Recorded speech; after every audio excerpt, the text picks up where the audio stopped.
Hi everyone and welcome to Gamla Healing, the channel where we are learning to align with the purpose of our soul. And today we're gonna talk about the next full moon that will take place in the sign of Libra on Monday. It will be around 7 a.m. in Europe, and it will be also a lunar eclipse. So it will have an effect over the next 6 months. It's really powerful. It will influence us for a big part of the year. So I invite you to listen to this topic and all the energies that will be at play in order to understand a bit better how it will influence you and how you can play with it a little bit better.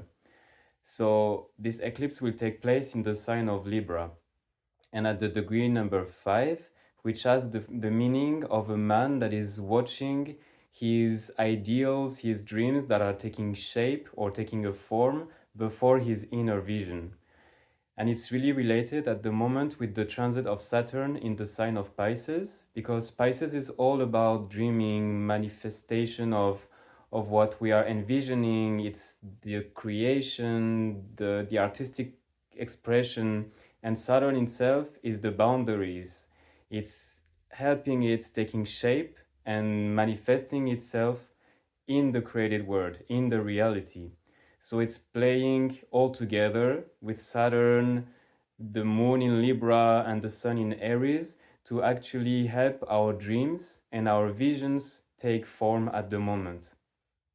And this eclipse is on the south node of the moon. It's a south node eclipse.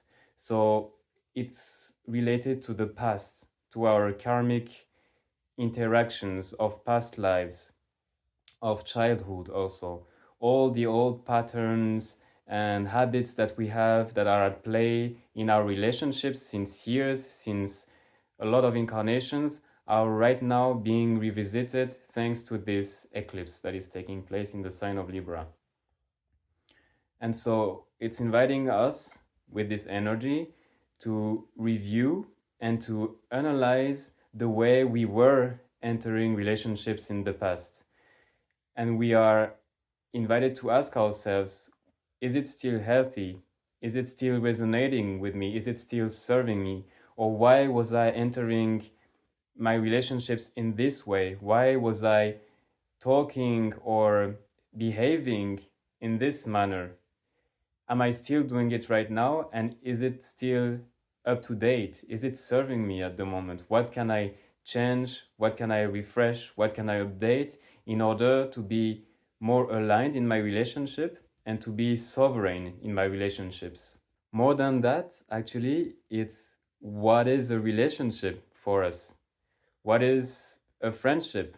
What is a monogamous relationship? What is a polyamorous relationship? Actually, there's no real answer to this because every single relationship is unique and we are creating one with each person that we are encountering in our life. So we should not copy trying to do as the others are doing because they seem happier this way, because they look really fitting well together and really engaging supposedly healthily in their relationship, but maybe it will not work at all for ourselves. So we really have to enter relationships with a completely new view each time with each person, with each partner, with each friend, with each member of our family. We have to create a specific healthy relationship each time that we are encountering someone, without exception. And so we are redefining at the moment in all those different areas what a relationship is for us, especially since Venus and Mars came together in conjunction in the sign of Aquarius recently. It was a reset, as I said in my previous videos, of how we are imagining, how we are creating our relationships. And in Aquarius, it's in a completely different new way that has never been seen before, that has never existed. And we are invited to really be creative about it and to be completely weird, maybe in the way we approach relationship, but it will sound weird right now and completely normal in the future, because Aquarius is all about a futuristic envisioning of what we are living right now. It's an avant-garde energy that is allowing us to improve and to move forward, to innovate and enter a new phase of humanity at the moment, especially in our relationships. And taking place in the sign of Libra, we could think that this full moon, this lunar eclipse, is beautiful and very fairy tale like, and it's all about art and love and friendship because Libra is so nice and so on. But actually, Libra has also a shadow part, and it's all about codependency and not being able to express our desires, what we want. It's refusing to enter conflicts and to express anger, for example. So we will be actually invited to bring those shadow parts of Libra to the surface, and we'll be challenged in situations where we are actually playing with those energies of codependency, of forgetting ourselves and our desires, our values when we are entering a relationship because we don't want to make waves and we want everything to be nice and peaceful. But actually, with the polarity of Aries, we will have to learn how to enter fights and how to express our desires, what we want, what we don't want, in a healthy way without using anger in a very destructive and unhealthy manner. Because Libra is really the place sometimes where we actually completely shut up because we are not able to express what we want and we are putting the desires of others before ours. And it's very unhealthy. That's why right now we are reviewing with the South Node in Libra all those old habits, old patterns, the codependency that is coming constantly again and again. It's a karmic purge in the end. That's why it's like cycles and it's coming back to the surface. Again, the same topic in order for us to each time cleaning it a little bit, cleaning it a little bit until it completely disappears. And potentially, when we are able to enter relationships in a completely healthy way, balanced way with ourselves, our values, and on the other side, the desires and values of others. Venus, the ruler of this eclipse, ruler of Libra, is also transiting the sign of Pisces and is in conjunction with Saturn. So here, the energy is also bringing us to the point where we are revisiting where we were playing the role of victim, where we were using victimhood in our relationships, you know, and where we were too compassionate, too nice, always trying to be romantic and over romanticizing our relationships. And of course, it's super important to be nice and to be complying and to be understanding regarding the desires of others and so on. But this kind of Disney fairy tale stories are a bit over right now. We've all understood that it's not working actually like this, and we have to bring it back to earth and bring it back to reality, right? So that's why this transit of Venus together with Saturn in Pisces is helping us to really see for real what a relationship is with all its conflicts and fights and so on, to actually stop romanticizing it too much, stop being too nice constantly, and be able to set boundaries, enter fights in a healthy way to express our desires, our needs for freedom, for independence, and offering the same space, the same opportunities to our partners, friends, and other people with whom we are interacting. And that's where the Aries energy is playing a big role also at the moment, because the north node of the moon is in the sign of Aries, in conjunction still with Chiron, the wounded healer, and Mercury was in conjunction with those two bodies in the sky.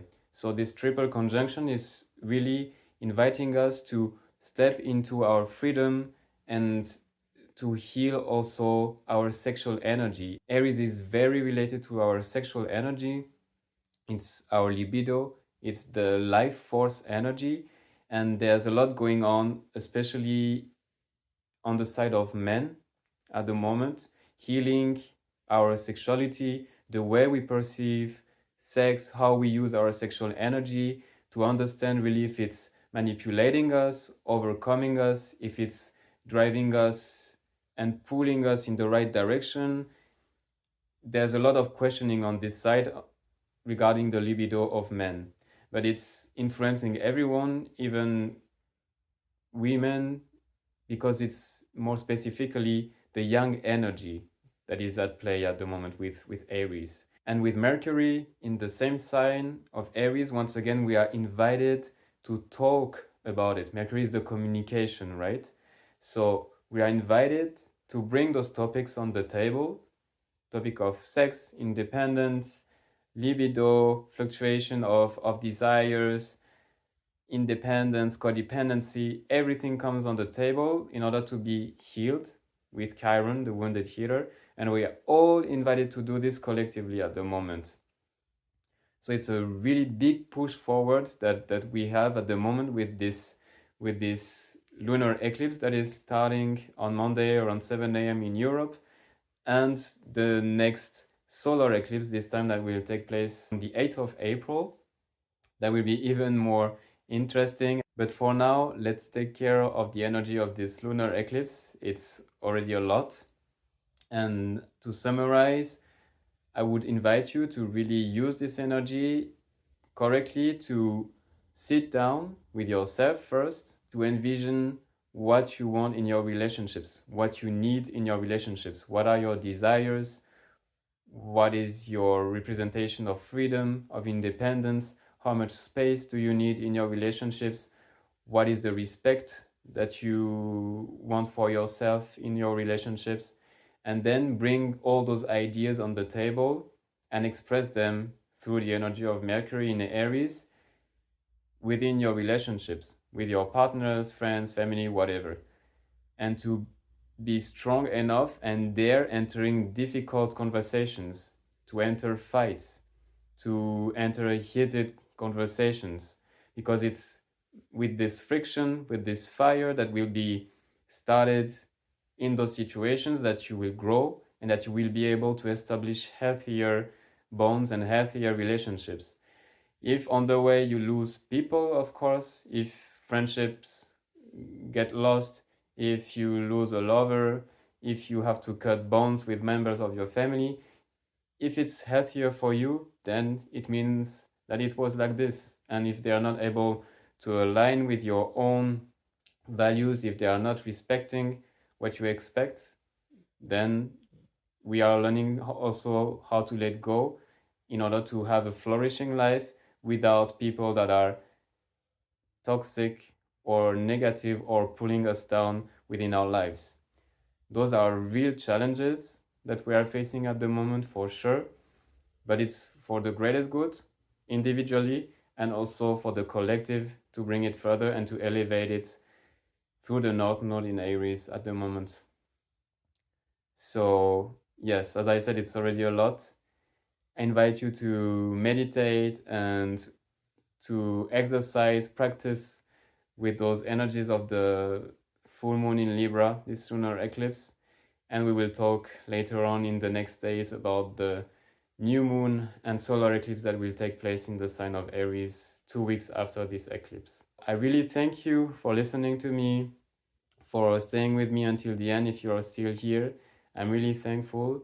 Don't forget to subscribe to my channel if you haven't yet, and I see you very soon.